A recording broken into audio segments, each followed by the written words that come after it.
கிறிஸ்து இயேசுக்குள்ளான உங்கள் அனைவருக்கும் சமாதானம் உண்டாவதாக. இன்றைய தியானத்திற்காக எடுத்துக்கொள்ளப்பட்ட வேத வசனம் ஆதியாகமம் 18:27. அப்பொழுது ஆபிரகாம் பிரதியுத்தரமாக, இதோ தூளும் சாம்பலுமாய் இருக்கிற அடியேன் ஆண்டவரோடே பேசத் துணிந்தேன். அல்லேலூயா.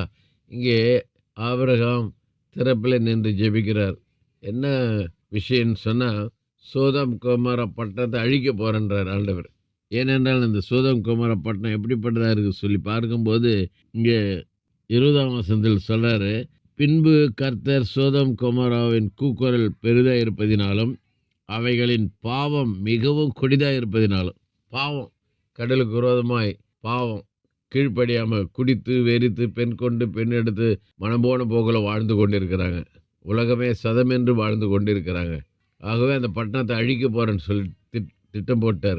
அந்த சமயத்தில் தான் ஆபிரகாம் தேவனை நோக்கி ஜெபம் பண்ணுறார். 50 நீதிமான் இருந்தால் 40, 30, 20, 10 சொல்லி. ஏனென்றால் அவன் சகோதரனாக லோத்து அந்த சோதோம் கொமோரா பட்டணத்தில் இருக்கிறார்.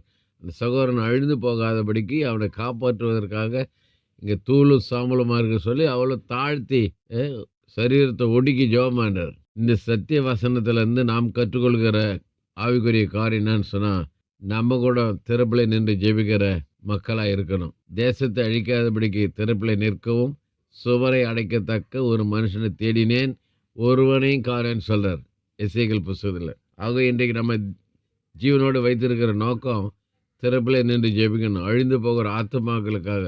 மோசே இஸ்ரேல் ஜனங்களுக்காக திறப்பில் நின்று ஜெபம் பண்ணான். இஸ்ரேல் ஜனங்களை நான் நாசம் பண்ணுவேன், அழிச்சிடுவேன்றாரு. இப்போ சொல்கிற ஆண்டவரே, அவங்க பாவத்தை மன்னித்தா மன்னிங்க, இல்லைன்னா என் பேரை ஜீவ புஸ்தகத்தை கிறுக்கி போடுங்கன்ற திறப்பில் நின்று ஜெபம் பண்ணுறாரு. ஆபிரகாம் திறப்பில் நின்று ஜெபம் பண்ணுறாரு. எஸ்தர் ராஜாத்தி யூத மக்களுக்காக திறப்பில் நின்று சத்தால சாகிறேன்னு சொல்லிப்பார் தைரியமாக ஜெபம் பண்ணுறார். ஆக இந்த காலகட்டத்தில் இன்றைய சூழ்நிலையில் நான் பார்க்கும்போது தேசம் அழிவை நோக்கி போய் கொண்டிருக்கிறது. வாலிபுலகு கஞ்சாவுக்கும் போதைக்கும் இன்ஸ்டாகிராம் போன்ற சமூக வலைத்தளம் அடிமையாக இருக்கிறாங்க.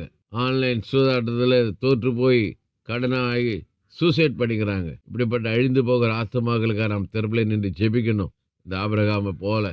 ஆகதான் இந்த வசனத்தை நம்ம கேட்கறது மாத்திரம் இல்லை, வாசிக்கிறது மாத்திரம் இல்லை, செயல்படணும். செயல்படுவோம். தேசத்தை கர்த்தர் நம் நிமித்தமாய் ஆசீர்வதிப்பார். ஜெபிப்போம். நேசிக்க நல்லதாப்பன இந்த நாளில் கொடுத்த நல்ல வார்த்தைக்கு நன்றி. நாங்கள் திறப்பில் நின்று ஜெபிக்க வேண்டும். அதுக்கு முன் உதாரணமாக ஆபிரகாம் தன் சகோதரனாக லோத்துக்காக ஜெபிக்கிறதை பார்த்தாப்பா. ஆக இன்றைக்கி அழிந்து போகிற ஆத்துமாக்களுக்காக, குறிப்பாக வாலி பிள்ளைகளுக்காக ஜெபிக்கிற அந்த திறப்பில் நின்று ஜெபிக்கிற அந்த அனுபவத்தை எங்களுக்கு தாரும். இயேசுவின் நாமத்தில் ஜெபிக்கிறோம் நல்ல பிதாவே, ஆமேன். நம்முடைய கர்த்தரும் ரட்சகருமாகிய இயேசு கிறிஸ்துவின் கிருபையிலும் அவரை அறிகிற அறிவில் வளருங்கள். அவருக்கு இப்பொழுதும் என்றென்றைக்கு மகிமை உண்டாதாக. நம்முடைய கர்த்தராக இயேசு கிறிஸ்துவின் கிருபை உங்கள் அனைவரோடு கூட இருப்பதாக. ஆமேன், ஆமேன், ஆமேன்.